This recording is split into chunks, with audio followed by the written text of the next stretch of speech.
Madame, Monsieur, bonsoir et bienvenue à l'émission Chrono Citoyen de la télévision True TV. Une émission qui est voulue par l'ONG Diaconia avec le partenariat effectivement de ceux qui accompagnent ce projet. Aujourd'hui, nous parlons de l'assurance maladie universelle, donc sa mise en œuvre au pays des hommes intègres. Qu'est-ce que l'assurance maladie universelle? Quelle est la compréhension que les Burkinabés font de ce concept? C'est l'objet de cette émission. Et donc vous aurez aussi la possibilité d'intervenir via le téléphone ou d'interagir sur la page Présimètre. Mais pour le moment, le numéro de téléphone n'est pas encore ouvert. Et je ne suis pas seul dans ce rendez-vous. Je suis avec nos invités que je vais vous présenter tout de suite. Il s'agit de monsieur Gabriel Sanou. Il est le secrétaire général de l'Union régionale des mutuelles de santé de la région des Hauts-Bassins, avec résidence à Bobo-Dioulasso, si vous permettez. Bonsoir, monsieur Sanou. Bonsoir. Merci. Il s'agit ce soir également avec nous de monsieur Alphonse Gandema. Il est le secrétaire général de l'association Semences d'Espérance. Donc au niveau du Sud, mais il réside à Ouaïouia. Il va nous expliquer comment est-ce que ça marche. Quand on est au Sud, on réside au Nord. Bonsoir, monsieur Gandema. Bonsoir, monsieur Bourmois. Merci de répondre présent à notre invitation. Avec nous également sur ce plateau, monsieur Nestor Lengane. Il est juriste, inspecteur du travail, directeur des affaires juridiques et du contentieux à la Caisse nationale d'assurance maladie universelle. Bonsoir, monsieur Lengane. Bonsoir, monsieur Boukman. Merci d'avoir répondu présent à notre invitation. Je suis également ce soir avec Amidou Ouedraogo. Il est le directeur national du réseau d'accès aux médicaments essentiels. Bonsoir, monsieur Ouedraogo. Bonsoir. Merci. Merci, madame. Merci, monsieur. Vous êtes bien à l'émission Chrono Citoyen. Je dis il y a des codes d'accès que pour le moment qui ne sont pas disponibles. Il s'agit du 25 36 04 04. Vous pouvez déjà noter 25 36 04 04. Ou bien le www.presimètre.bf. 3W comme vous l'entendez, Presimètre comme vous l'entendez, naturellement sans accent, .bf. Et vous serez à l'émission. Donc pour le Presimètre.bf, vous pouvez déjà commencer à rédiger vos messages. Ça peut être des questions ou des contributions. Nos invités se chargeront de répondre, chacun en ce qui le concerne. Pour le numéro de téléphone, vous le gardez parce que d'ici là, nous allons ouvrir la ligne pour que vous puissiez intervenir. 25 36 04 04. Bernard Bougma qui n'est plus à présenter pour présenter cette émission. Nous vous disons encore merci d'être venu, de nous suivre sur le multiplex de la TNT du Burkina Faso et sur le numéro 254 du bouquet Canal+, c'est True TV. Merci à Césaire et à l'ensemble de l'équipe de la réalisation de cette émission. Alors, avant de commencer, il faut savoir que dans le cadre de cette émission, True TV a promené son micro, pour ne pas dire sa caméra, dans 5 localités du pays afin de mesurer la compréhension des citoyens sur la question de l'assurance maladie universelle. Qu'est-ce que c'est? Quels sont les bénéficiaires? Et quelles sont les conditions? Autant de questions que moi je vous invite à suivre à travers les réponses qui vont être données dans cet élément que nous avons réalisé à Bobo-Dioulasso, à Ouaïouia, à Dédougou, à Pabré et à Koubri. Bon, je crois que l'assurance maladie universelle qui avait été lancée depuis 2008, je crois, traîne jusqu'à présent. Et si nous remarquons dans certaines structures telles que l'armée, elle est déjà active parce que là-bas, les militaires bénéficient d'une assurance maladie. Également, dans certaines structures privées, l'assurance maladie est active, est effective là-bas. Mais au niveau de l'État, de la fonction publique d'État en général, on se rend compte qu'elle traîne toujours. Ce qui nous amène à nous poser beaucoup de questions, notamment sur ce qui empêche sa mise en œuvre. Sinon, dans l'ensemble, elle sera la bienvenue dans le paysage national. Aujourd'hui, nous voyons que tout est politisé, hein? Même si on arrive à mettre ça en pratique. Est-ce qu'ils ne vont pas voir le bon visage d'autrui? Parce que les mesures ne seront pas les mêmes que pour toute la population. C'est surtout ce volet vraiment qui est indispensable. Bon, d'emblée, je pense que c'est une bonne chose parce que dans un pays pauvre comme le nôtre, bon, lorsque il y a une sorte de solidarité pour pouvoir se soigner, et vraiment, je pense que ça va soulager beaucoup de gens. Ceux qui vont travailler dedans, bon, pour moi, ils doivent travailler franchement et honnêtement. Et les objectifs que il vise là, il faut qu'il travaille à atteindre cet objectif-là. Puisque au Burkina, on voit que bon, lorsque les gens ne cessent pas à travailler honnêtement avec l'argent du contribuable. Et c'est ce qui m'inquiète le plus. Au regard de l'évolution démographique, l'État à lui seul ne pouvant plus assurer la santé de sa population, doit effectivement œuvrer à prendre des initiatives pour amener même la communauté, la population à adhérer à cette initiative. Pour ce faire, je pense qu'il faut d'abord une grande sensibilisation, une mobilisation sociale, afin d'obtenir l'adhésion de la population et procéder à la mise en œuvre. Nous ne connaissons pas les implications de cette assurance. Ils ne nous ont rien expliqué. Ils ont juste dit qu'ils vont nous soigner gratuitement. J'ai enregistré les enfants, mais nous n'avons pas d'informations sur ça.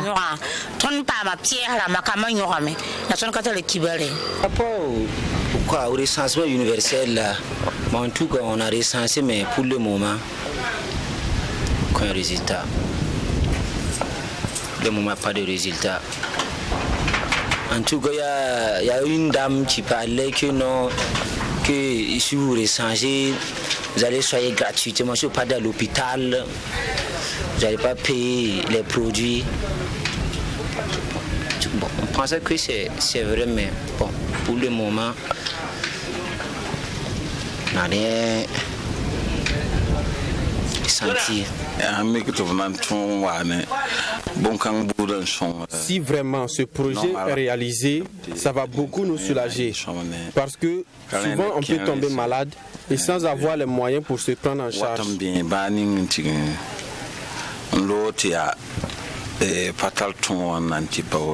Pour moi, ça a trop tardé. En tout cas, nous on attendait ça à la radio, à la télévision, mais à pas vrai, bon. Peut-être qu'on a appris comme ça les échos, mais l'information n'a pas été bien passée. D'abord, il faut commencer par les vulnérables. Et puis, petit à petit, on vient au moins jusqu'à continuer à ceux qui veulent être assurés. Soit les fonctionnaires, tout consort, tout. Mais surtout, ce que je souhaite, c'est qu'ils n'ont qu'à recenser d'abord les vulnérables. Pour moi, c'est ce que je souhaite. Parce qu'ils n'ont pas les moyens pour toujours acheter les médicaments. Il y a d'autres qui vont mourir dans leur lit, sur leur lit, dans leur maison. Bon, manque de quoi? Manque de soins, manque de moyens pour faire toutes ces choses-là. Bon, assurance vie, je sais, mais assurance vie, assurance maladie, vous dites, hein, universelle, non, je n'ai jamais entendu parler. En tout cas, ce serait vraiment bénéfique pour, en tout cas, les usagers. Donc, s'il y a une communication, en tout cas, autour de ça, en tout cas, moi, personnellement, je sais que je ne suis pas le seul. Beaucoup aussi, certainement, n'ont jamais entendu parler.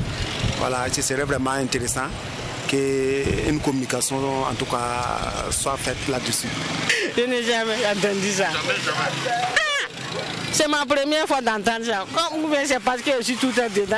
Vraiment, je n'ai jamais entendu parler d'assurance maladie universelle, mais nous voulons que le gouvernement fasse des sensibilisations sur ça pour que nous puissions comprendre de mieux. Oui, on en a entendu parler à la télé et souvent à la radio aussi. Parce que c'est une assurance qui viendra aider surtout côté fonctionnaire. Voilà, ceux qui seront enregistrés là, voilà, verront leurs frais réduits côté traitement médical. Personnellement, à mon niveau, je voudrais en tout cas plus d'éclaircissement. Comme son nom l'indique, assurance, ça veut dire qu'au cas où voilà, tu tombes même malade, ils peuvent te prendre en charge. Donc, si c'est bénéfique pour la population, on aimerait en savoir plus. Parce que nul n'est à l'abri des maladies, quoi. J'ai déjà entendu parler, mais c'est en haut.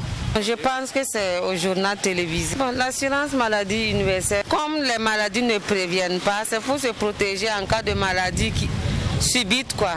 Si, à maintes reprises, il s'agit d'une contribution sur tout individu, en tout cas qui s'affilie, pour que au moment où il tomberait malade, pour que l'assurance puisse le prendre en charge, ainsi que la famille, si toutefois la famille est affiliée. Bon, à mon avis, c'est une bonne chose si, et seulement si, l'assurance est tellement effective. Comme la plupart des Burkinabés, j'ai accueilli avec joie cette idée de mettre en place l'assurance maladie universelle. Notre pays, on a une gouvernance socio-démocrate. La social-démocratie voudrait que l'État quand même puisse prendre en charge l'éducation et la santé de ses concitoyens. L'assurance maladie universelle va venir à point nommé parce que je ne connais pas le ratio, mais le pourcentage de Burkinabés qui n'ont pas accès à des soins de santé de qualité, c'est une cohorte. Les femmes qui meurent en couche, les enfants qui décèdent faute de moyens. L'assurance maladie universelle va quand même venir équilibrer la société pour que les pauvres puissent avoir accès aux soins de santé au même titre que les riches. Et pour moi, c'est une très bonne chose. Malheureusement, le système traîne vraiment à se mettre en place. Et avec les passages des ministres de la Santé à Bobo Dioulasso la semaine dernière, il a rassuré en tout cas les populations que en tout cas ils vont tout faire pour accélérer la mise en place de ce système-là. Je pense que ça sera vraiment bénéfique pour nous tous. Je dirais que la mise en œuvre de l'assurance maladie universelle, c'est comme son nom l'indique, pour moi, elle serait la bienvenue. Parce que nous sommes dans des nations où vraiment le taux de pauvreté est tellement élevé. Et nous voyons que si l'État venait à mettre cette assurance en place, ça va beaucoup sauver beaucoup de familles qui pourront bénéficier des soins primaires avant que l'État ne vienne maintenant éponger ses frais. Donc je dirais que c'est bien pour, j'allais dire, les prolétaires. La durée qu'on peut rencontrer, c'est peut-être d'abord comment avoir d'abord ces soins-là avant que l'individu même ne sache maintenant que la maladie est en train de l'aider. Parce que cette mise en œuvre, on ne sait pas comment ça va se passer. Mais plus particulièrement, il faut qu'on ait de comprendre nettement comment ça va arriver jusqu'à arriver aux malades au niveau des centres sanitaires. Voilà qui est clair, vous avez très bien suivi les populations. Il y en a qui disent n'avoir jamais entendu parler. Certains disent mais attendent d'être situés davantage. Il y en a également qui sont pressés pour la mise en œuvre de cette assurance maladie universelle. Donc retour sur ce plateau d'émission de Chrono Citoyen, une émission de l'ONG Diaconia avec l'ensemble de ses partenaires. Ça se passe sur la télévision True TV et avec les invités de ce soir. Très rapidement, je me tourne vers M. Lengane. Donc vous êtes juriste, inspecteur du travail et vous êtes le directeur des affaires juridiques et du contentieux à la Caisse nationale d'assurance maladie universelle. Vous avez écouté les Burkinabés à travers déjà la définition, ils en ont entendu parler. Quand vous entendez des gens qui disent qu'ils n'ont jamais entendu parler de la Caisse nationale d'assurance maladie universelle, qu'est-ce que ça vous fait de savoir qu'il y a des Burkinabés qui disent n'avoir jamais même entendu parler? Merci déjà pour ces différentes personnes qui ont répondu aux questions du micro-trottoir. Et ça donne déjà une opportunité pour nous d'expliquer ce qu'est l'assurance maladie universelle, de mesurer déjà le niveau de connaissance des uns et des autres sur le régime d'assurance maladie universelle qu'on appelle couramment le RAMU. Et quand j'entends des Burkinabés, des compatriotes qui disent qu'ils n'ont jamais entendu parler de l'assurance maladie universelle, et je comprends, parce que si on prend le niveau de mise en œuvre de l'assurance maladie universelle à ce jour, il faut dire qu'on peut ne pas être satisfait parce qu'il y a beaucoup de choses qui restent à faire. L'assurance maladie, c'est un gros chantier. Mais qu'est-ce que l'assurance maladie universelle? Et en termes simples, il faut dire que l'assurance maladie universelle, c'est un dispositif public. Et ce dispositif public-là a comme objectif de couvrir le risque maladie non professionnelle. Et le risque maladie non professionnelle, c'est toutes les maladies qu'on peut vraiment contracter qui ne soient pas liées aux occupations professionnelles que nous menons. Voilà, parce qu'il y a des institutions déjà qui gèrent le risque professionnel et le régime d'assurance maladie universelle, c'est la maladie que nous contractons en dehors de nos occupations professionnelles. Mais qui peuvent être concernés par l'assurance maladie universelle? Il faut dire que quand on prend la loi qui a été adoptée en 2015, c'est pas pour rien on parle de régime d'assurance maladie universelle. le terme universel, c'est pour dire que tout le monde est concerné. Et tout le monde est concerné, c'est qui d'abord? Il y a d'abord, nous avons, nous personnes physiques qui devons cotiser. Et ces personnes physiques-là, c'est d'abord, moi qui travaille, je suis concerné en tant que bénéficiaire. Ma famille, quand on prend ma femme ou mon époux, si je suis femme, mon époux qui ne travaille pas, sont des personnes à ma charge. Toutes ces personnes-là sont concernées par l'assurance maladie universelle. Au-delà de ces personnes physiques qui peuvent travailler ou ne pas travailler, il y a leurs enfants à charge. Les enfants à charge, c'est les enfants du couple ou les enfants qu'ils ont adoptés, qui vivent avec eux jusqu'à 21 ans. Ils sont des enfants à charge. Et ces enfants demeurent enfants à charge jusqu'à 26 ans s'ils poursuivent des études, comment on appelle ça, des études tout simplement. Mais pour qu'un enfant puisse demeurer enfant à charge à vie, la loi a voulu vraiment aller dans le sens social. Les personnes qui sont handicapées et qui ne peuvent pas exercer une activité lucrative, ces enfants-là vont demeurer des enfants à charge à vie. Et l'autre aspect, quand j'écoute les réponses des téléspectateurs, il faut dire que les gens ont parlé des personnes vulnérables, ainsi de suite. La loi aussi a insisté sur ça. Et la loi a utilisé le terme personne indigente. Et la personne indigente, c'est cette personne-là qui ne peut pas faire face à ses dépenses de santé. Et pour cela, la loi a dit clairement que c'est l'État qui est responsable de la cotisation de ces personnes dites indigentes.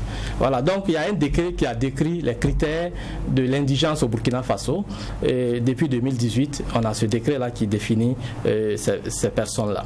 On voit aussi l'impatience des téléspectateurs. Les gens sont impatients.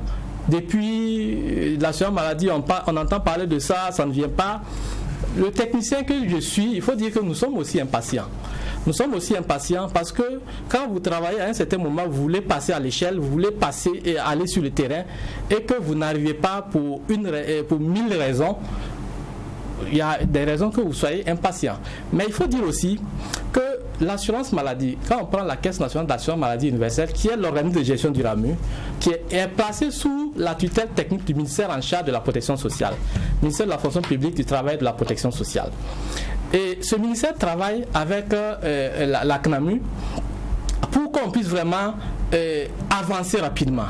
Mais pour avancer rapidement, j'ai dit, nous sommes techniciens. L'autorité a d'autres priorités. Nous, techniciens, on ne maîtrise que ce qu'on fait. Et chacun veut que les choses aillent vite. Donc c'est pourquoi je dis l'impatience là c'est partagé et on croit que nous croyons que vraiment les choses vont aller plus vite à partir de l'année 2021. D'accord, donc à côté des Burkinabés qui sont pressés que le mécanisme puisse être enclenché, il y a également que vous êtes aussi pressés que le mécanisme puisse être véritablement enclenché. Alors merci à vous. Donc je me retourne maintenant vers M. Ouedraogo, donc Hamidou Ouedraogo, directeur national des réseaux d'accès aux médicaments essentiels, en abrégé RAM. Alors vous venez d'entendre M. Lengani sur les propos des uns et des autres. Est-ce que vous estimez que le Burkina est en retard ou en avance par rapport à cette mise en œuvre qui a commencé mais qui va aussi à son rythme? Merci beaucoup Bernard, merci beaucoup à la télévision Tri TV pour cette émission. Et c'est très très intéressant. Et vous savez, la question de l'assurance maladie universelle, il faut prendre cela dans un environnement assez global, dans lequel le RAM travaille, le réseau d'accès aux médicaments essentiels travaille depuis très longtemps. Parce que nous sommes une organisation donc de veille et de plaidoyer et nous travaillons dans le cadre donc de voir comment il faut contribuer à améliorer effectivement l'accès à la soins de santé de qualité. Et comme il a expliqué, effectivement, l'assurance maladie universelle vient pour voir comment il faut supprimer la barrière financière. C'est beaucoup plus ça, que les questions donc de finances ne soient plus un handicap en termes d'accès à des soins de santé pour toute personne au Burkina, vivant au Burkina Faso. Et ça doit être pris en compte dans un contexte global où on voudrait, par exemple, atteindre ce qu'on appelle la couverture santé universelle. Il y a effectivement l'assurance maladie universelle qui va prendre en compte la question donc de l'accès financier pour les ménages, pour les personnes. Il y a aussi la question donc de voir comment la disponibilité donc des services et comment faire la qualité donc des services. Par rapport donc au retard donc du Burkina Faso, ou du moins si on est en retard ou pas, je pense que comme lui-même la CNAMI a expliqué, depuis 2015 que la loi a été votée par le CNT, mais en réalité c'est un processus qui a commencé quand même depuis les années 2007-2008 par là, qu'on a commencé effectivement à parler donc du processus donc d'atteindre l'assurance maladie universelle.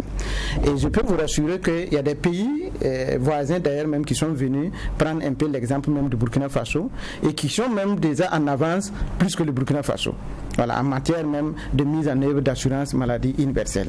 C'est pour dire que, en tout cas, si c'est en termes de retard, on est en retard parce que la question de la santé, il n'y a pas à dire, on est depuis 2007-2008, on commence quelque chose et jusqu'à présent on n'arrive pas réellement parce que jusqu'à présent, je pense que la situation est assez réelle. Nous faisons le suivi sur le terrain.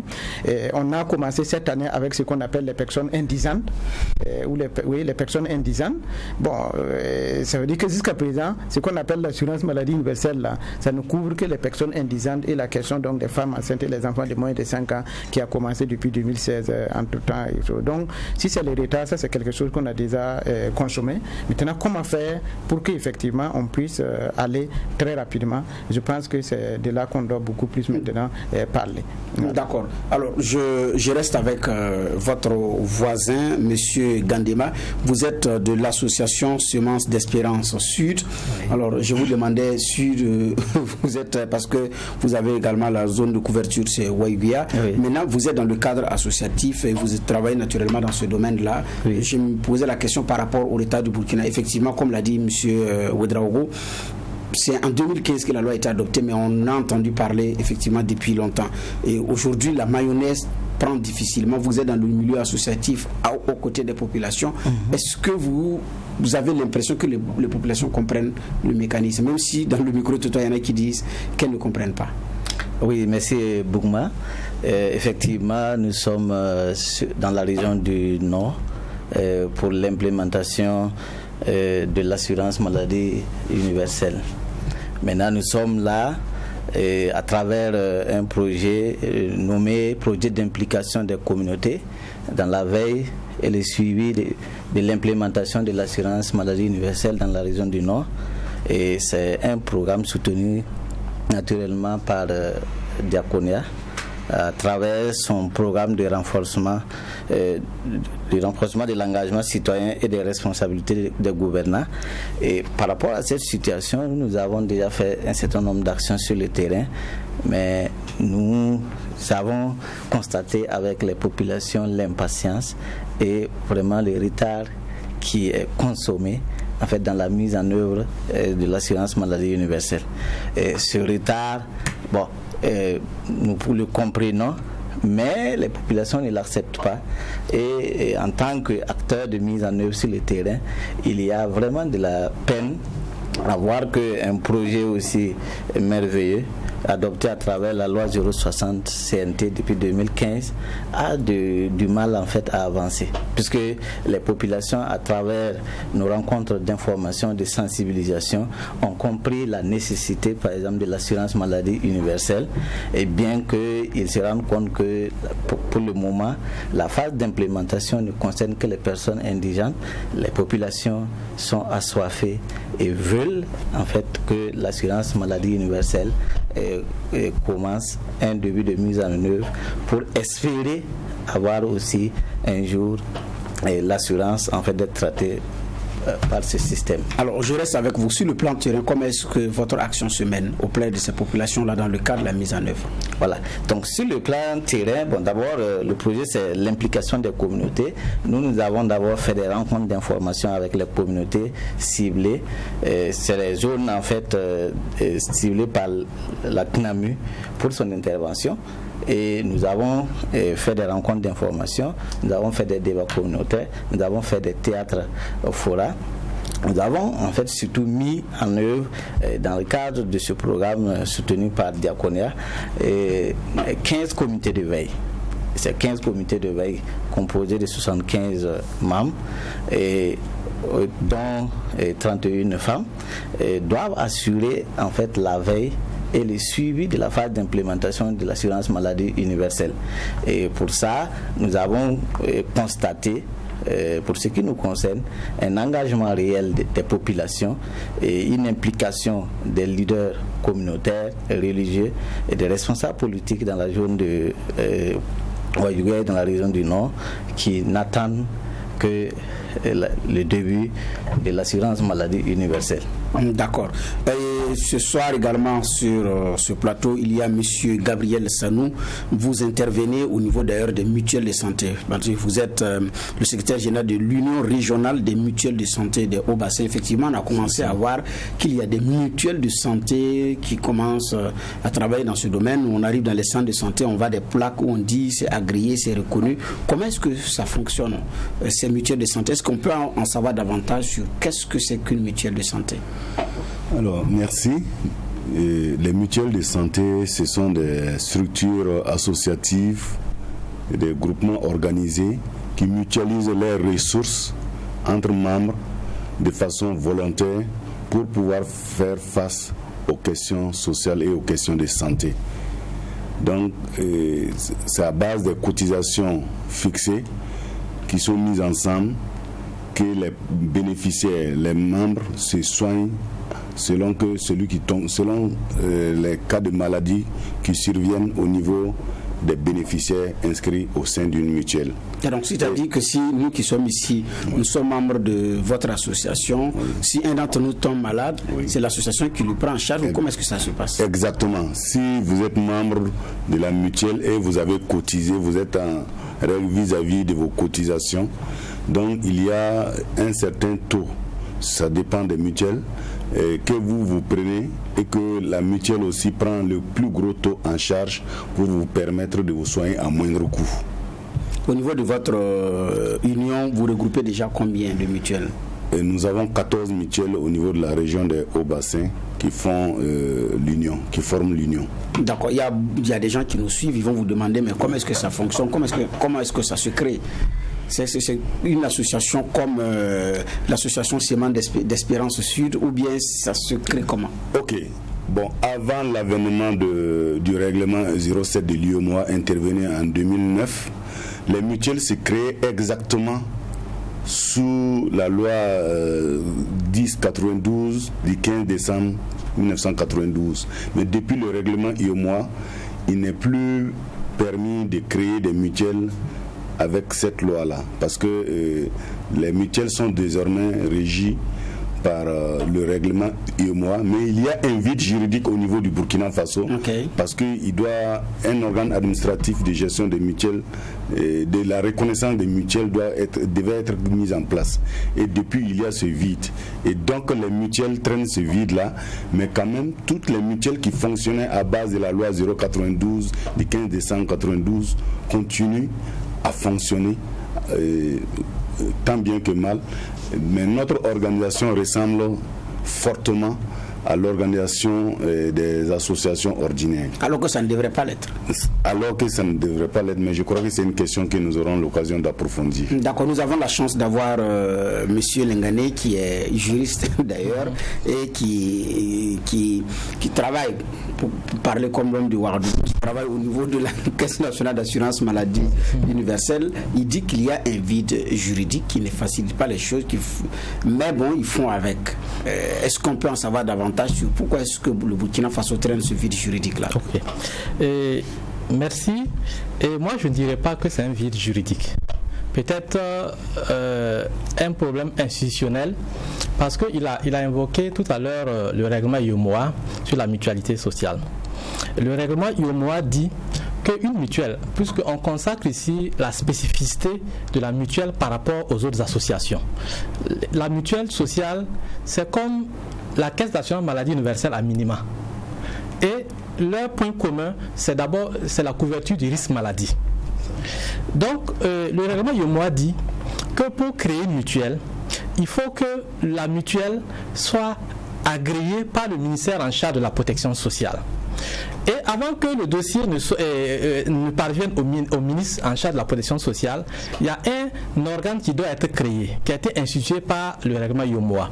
Et cet organe-là, c'est l'organe administratif de la mutualité. Et nous, on peut l'appeler agence ou autre nom, mais le nom commun, c'est l'organe administratif de la mutualité sociale. Mais au Burkina Faso, c'est cet organe qui n'a pas encore été créé. Quand je dis que ce n'est pas un vide juridique, parce que le règlement IOMOA est applicable au Burkina. Okay. C'est pourquoi déjà au niveau des structures du MATD, du ministère en charge de l'administration territoriale, on ne veut plus reconnaître une mutuelle comme les autres associations. Okay. On demande seulement d'aller vers le ministère en charge de la protection sociale. Le rôle de l'organe administratif de la mutualité, c'est quoi? C'est d'instruire le dossier. Préparer le dossier, et c'est le ministre en charge de la protection sociale qui agrée. Donc actuellement, c'est cet organe que le ministère en charge de la protection sociale est en train de vouloir créer.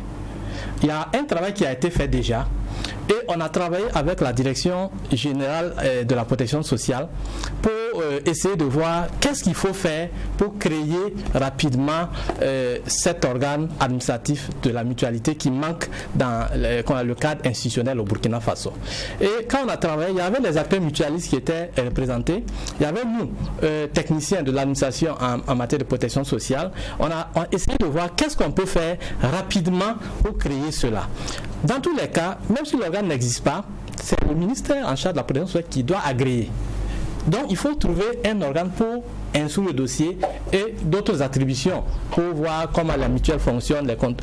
Tout ça, c'est ce qui manque au Burkina actuellement. D'accord. Voilà. C'est ce qui manque actuellement au Burkina, mais ce n'est pas indispensable pour fonctionner. Je ne dirais pas que c'est indispensable parce que le règlement, comme je dis, le règlement est applicable déjà au Burkina. Le règlement impose qu'on crée cet organe. C'est pourquoi je dis que c'est un problème institutionnel, mais pas un vide juridique. D'accord. Voilà. Un problème institutionnel qui doit probablement être réglé. Vous avez tantôt dit que vous relevez du ministère de la fonction publique. Alors qu'entre-temps, on a cru que finalement ça a été rattaché au premier ministère. Bon, à ma connaissance, on n'a pas encore changé d'ancrage institutionnel. Parce que quand on prend l'assurance maladie universelle, c'est une des branches de la sécurité sociale. Alors que dans les attributions des ministères, c'est le ministère en charge de la protection sociale qui gère les organismes de prévoyance sociale, comme la CNAMU, la CNSS, la Carrefour. Donc pour l'instant, c'est ce ministère qui a compétence pour être vraiment l'autorité de tutelle de, comment on appelle ça, de l'assurance maladie. D'accord. Je reste avec vous. Pourquoi est-ce que ça traîne? Vous-même, vous technicien, vous dites que vous êtes pressé pour que ça prenne. Les Burkinabés aussi sont pressés. Mais est-ce que, à votre niveau, vous pouvez nous expliquer pour que nous puissions savoir qu'est-ce qui se passe et puis ça ne va pas comme on veut? Parce que M. Ouedraogo Amidou a dit ici qu'il y a des pays qui sont venus calquer sur le Burkina, mais qui sont en avance. Ok. Oui. J'ai dit effectivement que nous sommes impatients, pas que nous disons que on est en retard. Nous sommes impatients que les choses avancent plus vite. Mais le retard, c'est vrai, quand on discute de la mise en œuvre de l'assurance maladie universelle, ce que nous disons n'engage pas les populations. Ce que les populations veulent, c'est l'assurance maladie pour vraiment les soulager de leurs problèmes de santé. Et M. Ouedraogo a dit tout à l'heure que l'assurance maladie, en réalité, c'est pour éviter que les populations ne basculent dans la pauvreté du fait de la maladie. Donc, l'accessibilité financière, là, c'est ça que l'assurance maladie vient pour régler. Mais on sait aussi que l'assurance maladie, il est revenu sur ça, que ça a commencé depuis 2008. Et ce que je dirais, c'est pas pour justifier la situation actuelle, mais c'est un fait. De 2008 à 2014, nous savons que notre pays était politiquement très chargé. Ça, il faut le reconnaître, ça c'est un fait. À partir de 2014, avec l'insurrection qu'on a connue, et le CNT a eu combien d'années pour réexaminer le projet de loi qui était déjà prêt dans la période 2008 à 2014? On dirait quelques mois seulement. Quelques mois seulement. Et je dirais d'ailleurs que le dossier même allait plus vite. Et quand la loi a été adoptée sous la transition, mais on a fait face à une nouvelle forme d'ennemi. Il y a eu les attaques terroristes qui se sont invitées dans notre pays. Mais ça aussi, c'est un fait. Ça ne justifie pas forcément tout, mais c'est un fait. Ça fait que dans la cartographie des priorités, tout change. Il faut d'abord sécuriser le pays. Il faut aussi trouver des moyens pour que la santé marche. Il y a l'éducation qui est là. Une fois que tout ça est réglé, peut-être qu'on peut vraiment penser à autre chose. Mais à un certain moment, on s'est rendu compte qu'on ne peut pas régler les problèmes isolément. Parce que je dirais que c'est comme un système. Donc, à un certain moment, quand on a changé, on est passé de la transition à un pouvoir démocratiquement élu, mais le dossier était là. Mais ce qu'on doit remarquer, c'est que depuis 2008 jusqu'à 2021, aucun régime n'a remis en cause ce processus. Aucun régime n'a remis en cause ce processus. Ça veut dire que c'est un projet qui est légitime. Et tout le monde est unanime à dire que l'assurance maladie, c'est vraiment un outil important pour vraiment un développement intégré du Burkina Faso. Donc, pour nous, l'impatience, parce que nous maîtrisons qu'on appelle ce que nous faisons, nous voulons que ça aille plus vite. Mais quand vous posez vos préoccupations, à côté d'autres préoccupations, vous ne pouvez pas imposer votre calendrier à l'autorité politique qui est responsable de la réussite ou de l'échec de la politique. Donc c'est là, je dis, peut-être qu'il faut relativiser parce que on n'a pas toutes les cartes en main. Voilà, donc c'est ce que je voulais dire comme précision. D'accord. Vous êtes à l'émission Chrono Citoyen de l'ONG Diaconia et ça se passe sur la télévision True TV, mais aussi sur la radio Watt FM qui émet sur la 100.8. Vous pouvez appeler au 25 36 04 04 ou taper sur le www.presimètre.bf pour effectivement interagir. Vous pouvez poser des questions, faire des contributions. Alors nous évoluons dans le cadre de cette émission et en tout cas le téléphone il est ouvert, donc vous pouvez poser des questions, vous pouvez intervenir. Donc nous ouvrons le téléphone, le 25 36 04 04. Mesdames, Messieurs, vous êtes à l'émission Chrono Citoyen et aujourd'hui c'est consacré à l'assurance maladie universelle au niveau du Burkina Faso.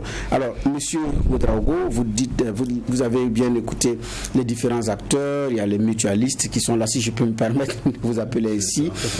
Voilà, il y a les concernés eux-mêmes qui sont là, mais aussi ils ont commencé avec les personnes indigentes comme ils le disent. Alors vous, au niveau du réseau d'accès aux médicaments essentiels par rapport à cette application sur le terrain, est-ce que déjà il y a des retombées pour ceux qui sont concernés par la mise en œuvre? Est-ce que vous le percevez?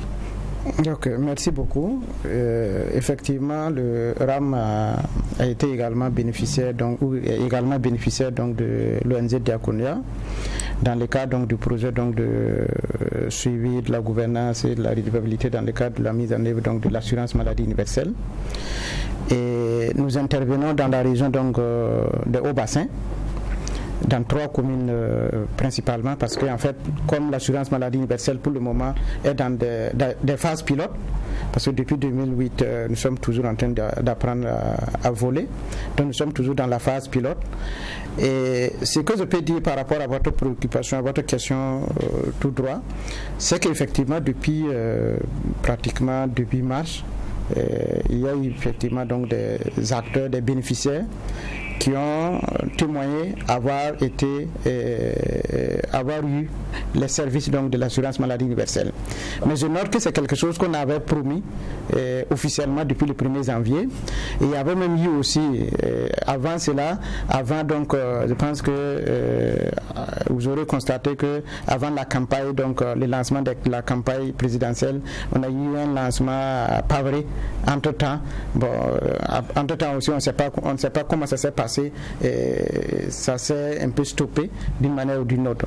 Donc, c'est pour dire qu'il y a effectivement donc un début d'effectivité sur le terrain. Nous avons constaté dans la zone donc de Bobo, Oundé et Koumbia, dans les communes que nous intervenons, nous avons un début donc d'effectivité. Mais je voudrais, si vous me permettez aussi, quand même, réagir sur certains éléments. Oui, allez-y. Voilà, parce que, vous savez, au Burkina Faso, quand il s'agit maintenant donc des questions des populations locales, on trouve tellement d'arguments pour expliquer un peu les questions de l'État. Maintenant, la question donc du terrorisme, de la maladie Covid, là, c'est devenu tellement donc des astuces pour dire qu'à cause de ça, on n'arrive pas à faire telle chose ou telle chose. Alors que si c'est pour créer par exemple des institutions, il n'y a pas tellement de calcul sur ces priorités-là. C'est pour dire que pour nous, l'assurance maladie universelle, il y a des expériences qui ont été faites. Il y a des études qui ont été faites. Et le pays, on n'avait pas véritablement besoin de faire tout ce processus donc de temps. Jusqu'à présent, je pense que les acteurs sont là. Si on les demande même, c'est-à-dire quel est le processus même pour passer à l'échelle, on est toujours dans un débat assez compliqué. Comme vous l'avez demandé tout à l'heure, même par rapport à l'ancrage, vous aurez constaté qu'il y a même quand même un certain nombre de débats internes, parce qu'effectivement, il y a le Premier ministère, mais il y a même aussi le ministère de la Santé qui s'occupe donc des formations sanitaires dans lesquelles les bénéficiaires doivent avoir donc les soins. Il y a la CNAMI qui doit payer. Donc il y a tout ce magma de discussion qui est là, alors qu'on a les expériences qui sont là, qu'on devrait pouvoir quand même tirer et aller donc de l'avant. Donc ça, c'est des préoccupations. Moi, je pense que ce n'est pas des raisons assez objectives. Et jusqu'à présent, vous voyez ce qu'on a fait pendant quand même de 2008 à 2020. Ça fait pratiquement 12 ans. Et on a commencé pour les personnes indigeantes. Et là aussi, notre inquiétude à l'heure actuelle, parce que on sait ce qui se passe dans le cadre donc, de la gratuité des soins pour les femmes enceintes et les enfants de moins de 5 ans. On dit que on commence pour les personnes indigeantes. Elles vont aller dans les centres de santé, ne pas avoir donc les services. Et ça, c'est un autre problème qu'on va ouvrir encore comme problématique. Et ça, c'est des choses qu'il va falloir qu'on essaie de voir comment il faut résoudre de manière beaucoup plus structurelle. Sinon, ce n'est pas... Voilà. Et je voudrais également noter que la CNAMI au ministère de la fonction publique de la protection sociale, parce qu'on avait pensé qu'il fallait qu'on pouvait prendre en charge, ou du moins on pouvait commencer par donc, les travailleurs, donc, j'allais dire ceux qui sont déclarés. Mais jusqu'à présent, il y a toujours aussi un débat là-dessus. Voilà. Il y a toujours un débat assez compliqué, j'allais dire, où on n'arrive pas. Je pense que la CNAMI est là. Peut-être qu'ils peuvent nous dire à quand ça va commencer cela. Parce que c'est cela qui va faire la pérennité du système. Sinon, actuellement, c'est très bien de commencer par les indigents. Nous, le RAM, on soutient véritablement la question des indigents. Mais tant qu'on ne fait pas la soutenabilité de ceux qui payent, ça va être très compliqué. Parce qu'actuellement, c'est dans la caisse de l'État qu'on puisse directement pour payer les indigents. On devrait avoir des gens qui vont contribuer pour pouvoir effectivement faire le partage des risques. Parce que l'assurance maladie, c'est ça. C'est qu'il y a des gens qui contribuent. On contribue ensemble et on essaie donc de partager les coûts pour que la santé devienne moins chère. Mais si c'est directement dans la caisse, après, ça va finir, on va dire, et on se regarde encore comme au niveau donc, de la gratuité des soins pour les femmes enceintes et les enfants de moins de 5 ans. Donc ça, c'est vraiment un danger pour nous que nous soulignons, et il va falloir véritablement accélérer donc, le processus pour la prise en compte des personnes donc, déclarées et effectivement dans l'assurance maladie universelle. Merci, M. Ouedraogo. Nous allons prendre des messages déjà sur la plateforme présimètre.bf. Avant de continuer, et le premier intervenant c'est monsieur Boma Nebié qui intervient au niveau du centre, depuis la région du centre-est. À quand l'opérationnalisation de l'extension et de la couverture totale de l'ensemble des Burkinabés par l'assurance maladie universelle au regard des avantages que présente le régime assurance maladie universelle? Alors monsieur Nengani, naturellement cette question s'adresse à vous. Ok. Merci. À quand l'opérationnalisation du RAMU? Oui. C'est une question très pertinente. Mais je dirais simplement que pour l'instant, je ne saurais répondre à cette question parce que la CNAMU, comme je l'ai dit, est un organisme de gestion du RAMU. Et la CNAMU a deux tutelles, le ministère en charge de la protection sociale et le ministère en charge des finances. En réalité, la réponse à cette question, c'est au niveau gouvernemental qu'on peut répondre. Ce que je peux dire déjà, c'est que techniquement, beaucoup de choses sont faites pour que dès qu'on décide de commencer l'extension aux cibles qui ne sont pas des personnes indigentes, qu'on puisse commencer. C'est ce que je peux dire. Mais je voudrais aussi réagir aux réponses de M. Ouedraogo, que j'apprécie. Et je tenais aussi à préciser que le RAM fait partie intégrante aussi participe aussi à l'opérationnalisation du RAMU. Parce que le RAM est dans le conseil d'administration en tant que représentant de la société civile.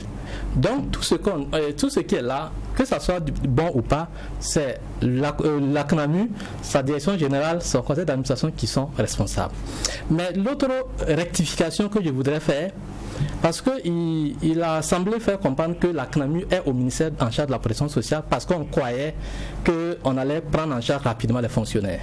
Je ne sais pas d'où il tient cette information. Alors, je vais interrompre pour prendre un monsieur qui nous appelle de Waiguia avant de continuer. Bonsoir, monsieur. Oui, bonsoir. Monsieur Kende, vous nous appelez depuis Waiguia. Oui, j'appelle depuis Waiguia. Vous êtes en direct, posez votre question et nous vous écoutons. Ah, ok. Mais tout d'abord, je vous remercie beaucoup. Non, merci bien. Concernant l'émission, vraiment, je vois que, en tout cas, ça est d'actualité.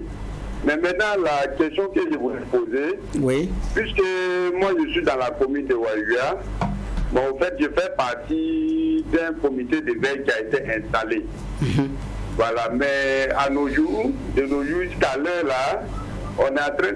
Allô? Oui, nous vous écoutons, vous êtes en direct, allez-y. Voilà, oui.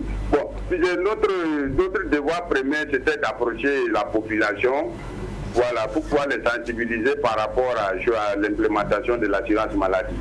Mais bon, jusqu'à ce jour, moi je vois que, bon, à travers nos tournées de proximité, je ne vois pas un seul bénéficiaire actuellement qui bénéficie de ces soins-là. Si je dis un seul bénéficiaire, même c'est trop dur, parce qu'une seule personne qui a été ciblée, même qui a été ciblée en tant que telle, et qu'après ils vont venir lui remettre une carte, on n'a pas vu jusqu'à ce jour. Puis on nous a fait savoir, nous a fait comprendre qu'il y a des cartes qui vont venir distribuer aux gens pour qu'ils puissent rentrer, pour qu'ils puissent bénéficier de ces soins-là. Mais jusqu'à présent, une seule personne nous n'a pas vu ici, qui dit même qu'il a été ciblé, à plus forte raison qu'il a bénéficié d'une carte. Et donc, vous voulez savoir si les cartes vont venir? Je voulais savoir si les cartes vont venir et encore dans nos différents aides sanitaires, là, c'est qui et qui ont été ciblés. Parce que ces intéressés là même, c'est que nous on doit travailler avec là même, on ne les trouve pas au fait. Voilà, on voulait l'identité même de ceux qui ont été ciblés. Parce que, bon, au moins du ciblage, on n'a pas été impliqué. Mais pourtant, ils disent. D'accord, M. Kende, merci, mais ils disent qu'ils ont ciblé les personnes indigentes. Mais il y a M. Lengani qui va vous répondre. Vous restez connecté. Nous vous disons merci d'avoir posé votre question. Alors, M. Lengani, ils disent qu'ils n'ont pas encore reçu les cartes. Ils cherchent des gens vainement. Comment est-ce qu'on est arrivé dans une telle situation? Ok. Et, bon, je dirais merci à M. Kemde pour le travail qu'ils font sur le terrain. Et seulement ce que je peux dire, peut-être qu'il n'a pas toutes les informations. Et pour les personnes indigentes, il faut dire clairement que ce n'est pas la CNAMU qui fait le ciblage des personnes indigentes. Okay. Ça, il faut que ça soit clair. Et la CNAMU a eu cette liste de personnes indigentes avec quelle structure? Nous avons des structures qui sont reconnues dans ce domaine. J'ai cité là le secrétariat permanent du Conseil national pour la protection sociale qui est un grand partenaire avec qui nous travaillons. Et c'est une structure qui est logée au niveau de la primature. Donc, cette structure a fait un travail formidable d'identification ou de ciblage des personnes vulnérables. Ensuite, nous avons d'autres ONG qui interviennent dans le domaine du ciblage des personnes indigentes. Nous avons l'ONG ASMAT, Association Songé Manégré pour le développement. Voilà, aide au développement endogène. Nous avons aussi l'ONG Action pour la promotion des initiatives locales, qui a fait le ciblage dans les zones de Pabré et de Koubri. Donc nous avons capitalisé ce travail formidable qui a été fait par ces acteurs-là. Mais quand on prend la zone du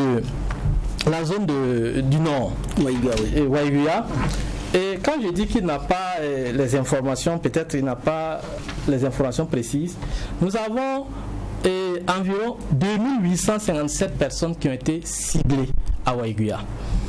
2800, c'est pas nous qui avons fait, ils peuvent s'approcher même de SPCNPS pour prendre. C'est pourquoi je dis, souvent on peut aller vers la source aussi avant d'aller sur le terrain pour confronter ce qu'on a, comment on appelle ça, des structures habilitées et pour les confronter à la réalité sur le terrain. Maintenant, l'autre aspect sur cette question, il a dit pour l'instant, ils n'ont pas encore de cartes. Là, il a totalement raison. Parce que le processus de ciblage est fait, nous avons reçu les listes. On a fait l'enrôlement. Et l'enrôlement, ça consiste à prendre les informations complémentaires sur toutes les personnes qui ont été ciblées. Et à prendre les photos en vue de produire des cartes d'assurés pour ces personnes-là. Mais au jour d'aujourd'hui, je pourrais dire qu'on a rencontré des difficultés dans la production des cartes. Et quelques personnes indigènes ont commencé à avoir leurs cartes. Et quand je prends la zone le centre, Koubri, Pabré, le Haut-Bassin, et il est là, il peut témoigner. Et on prend aussi la commune de Dédougou. Ils ont aussi eu les cartes et les prestations ont commencé. Donc, monsieur Kiemde qui a posé sa question, peut-être que pour être plus efficace sur le terrain, et moi je lui recommande peut-être avant d'aller de prendre les informations à la CNAMU. Et s'il y a des difficultés pour rencontrer ou pour vraiment comprendre certaines informations sur le terrain, nous on peut leur expliquer. Nos portes sont ouvertes. C'est pas quelque chose qu'on cache, c'est une transparence. Et c'est pourquoi la société civile est représentée dans le conseil d'administration. D'accord. Tous les rapports qu'on fait, la société civile est au courant. Donc, M. Ouedraogo ne dira pas le contraire. D'accord, ok. D'accord, donc les cartes, si je résume, les cartes ont commencé à être distribuées dans certaines localités. Ouais. Les hauts bassins ont été effectivement sont concernés, vous confirmez? Oui, Monsieur Sanon. Je confirme. D'accord, les cartes ont commencé à être distribuées effectivement au niveau de la région des hauts bassins. C'est ça, depuis le mois de février, nous avons eu un certain lot qui représente pour la ville de Bobo-Dioulasso à peu près 55% de ce que nous attendons. Et pour Koumbia, ça représente à peu près 75% ainsi que Houndé.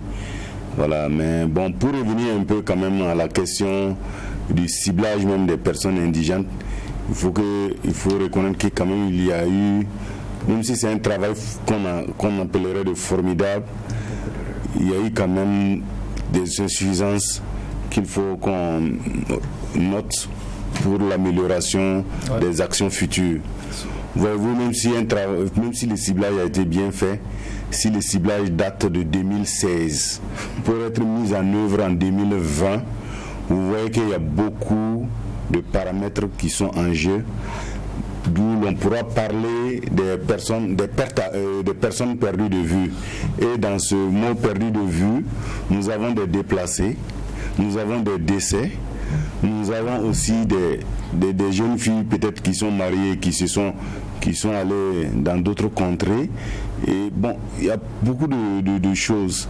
Donc quand même, cette liste avait besoin d'être actualisée pour être plus conforme à la réalité du moment, du temps donné même que la question d'indigence, elle est dynamique.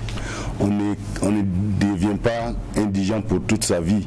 Donc quand on va prendre une liste de 2016 pour l'appliquer à une action de 2020-2021, voyez-vous que quand même ça fait des insuffisances. D'accord, effectivement, il faut reconnaître qu'il y avait la nécessité d'actualiser. Alors il y a un message sur le site www.presimètre.bf que nous allons porter à votre connaissance avant de continuer. Il s'agit du message de M. Bayala Bouman Serge qui nous écrit depuis la région de l'Est et qui dit: en France, tout le monde bénéficie de l'assurance maladie universelle en cotisant. Quel est le modèle appliqué au Burkina Faso? Comment se feront les cotisations étant donné que tout le monde ne travaille pas? Est-ce le chef de famille qui paye pour les autres membres de la famille? Donc, Monsieur Lengani, la question, s'il vous plaît, je peux reprendre la question pour Monsieur Lengani. Et quel est le modèle appliqué au Burkina Faso? Comment se feront les cotisations étant donné que tout le monde ne travaille pas? est-ce le chef de famille qui paie pour les autres membres de la famille? Donc, M. Lengani, vous allez répondre avant que je ne passe la parole à M. Gandema. Ok. Merci à M. Bayala. Je dirais que c'est mon petit esclave Bayala. La France, c'est vrai, on cotise. L'assurance maladie, comme je l'ai dit, ça fait partie de la branche contributive de la protection sociale. Ça veut dire qu'au Burkina Faso, pour avoir droit à l'assurance maladie universelle, il faut cotiser. Mais pour l'instant, il y a quelques textes qui restent à être adoptés, notamment le décret portant panier de soins, qui est un ensemble de prestations dont auront droit les assurés CNAMU. Et le coût du panier de soins qui doit déterminer le taux de cotisation. Mais pour pouvoir maîtriser cela, il y a une étude actuarielle qui a été réalisée. Et cette étude actuarielle a proposé des scénarios de cotisation. Et on a deux cas de figure ici. On a parlé des personnes indigentes. Les personnes indigentes cotisent également à la CNAMU. Mais seulement, c'est l'État qui doit cotiser au nom de ces personnes indigentes à la CNAMU. Contrairement à ce que M. Ouedraogo disait, ce n'est pas les autres assurés qui vont cotiser pour les personnes indigentes. On ne va pas prélever dans leur cotisation. En réalité, ils sont les assurés comme tout le monde au regard de, comment on appelle ça, de la CNAMU. Et l'État cotise. Si la cotisation fait par exemple 10 francs, et que moi qui ne suis pas indigent, je cotise, l'État, en fonction de sa capacité financière, si l'État veut qu'on prenne en charge les indigents dans les 4 régions pilotes, l'État cotise les 10 francs par indigent auprès de la CNAMU. C'est comme ça le scénario au Burkina Faso. Et deuxièmement, pour les membres de la famille, et quand je répondais à la question qu'est-ce que le RAMU, j'étais revenu sur ça. J'ai dit, quand on prend les bénéficiaires du RAMU, il y a d'abord la personne qui cotise. Ça peut être l'époux ou l'épouse. Il y a aussi l'autre époux qui ne travaille pas. S'il ne travaille pas, et cet époux ou cette épouse est considérée comme une personne à charge de celui qui cotise. On ne cotise pas individuellement pour chacun. Le taux de cotisation qui sera retenu, ça sera pour toute la famille. Donc il y a les époux, les personnes à charge, les enfants à charge, et les enfants à charge, le nombre n'est pas limité au Burkina Faso au regard de notre loi. Et pour cela, on dit l'enfant est à charge jusqu'à 21 ans. J'avais dit ça. Et jusqu'à 26 ans s'il travaille, et à vie s'il est étudiant. S'il poursuit les études. Voilà, je m'excuse. Voilà. Donc à vie, si l'enfant malheureusement est une personne handicapée infirme qui ne peut pas exercer une activité lucrative. Donc voici un peu les bénéficiaires de notre RAMU. Donc voici c'est clair. Alors monsieur Gandema, je voulais revenir un peu sur. J'étais en train de répondre à quand l'appel de monsieur Kembe est venu. Voilà. Okay, allez-y. Quand il disait que la CNAMU est au niveau du ministère en charge de la protection sociale parce qu'on voulait que la CNAMU prenne rapidement en charge les personnes, les fonctionnaires. Oui. Pour moi, c'est essentiel de revenir sur ça et de rectifier. Et j'avais dit que je ne sais pas d'où il tient ces informations. Mais j'ai aussi relaté ici les attributions de chaque ministère. Le ministère en charge de la protection sociale là, s'occupe de la protection sociale. Et la CNSS est là, c'est un établissement public de prévoyance sociale. La Carrefour aussi. Le Burkina Faso est dans une organisation qu'on appelle la CIPRES, la Conférence interafricaine de la prévoyance sociale. Et il y a un socle juridique de la sécurité sociale qui a été adopté. Dans ce socle, il est dit clairement que l'assurance maladie universelle doit être gérée par le ministère en charge de la protection sociale. Et tous les États qui sont membres de la CIPRES et dont l'assurance maladie a été confiée à d'autres ministères, il leur a été demandé de se mettre à jour. Donc c'est la raison qu'il a donnée et je ne peux pas confirmer cela. Et également, il avait semblé lier le début des prestations avec la campagne, je ne sais pas si je l'ai bien compris. Le lancement à Pabré. Le lancement à Pabré, il a parlé de campagne, je ne sais pas si c'est la campagne, quelle campagne. C'est la campagne électorale.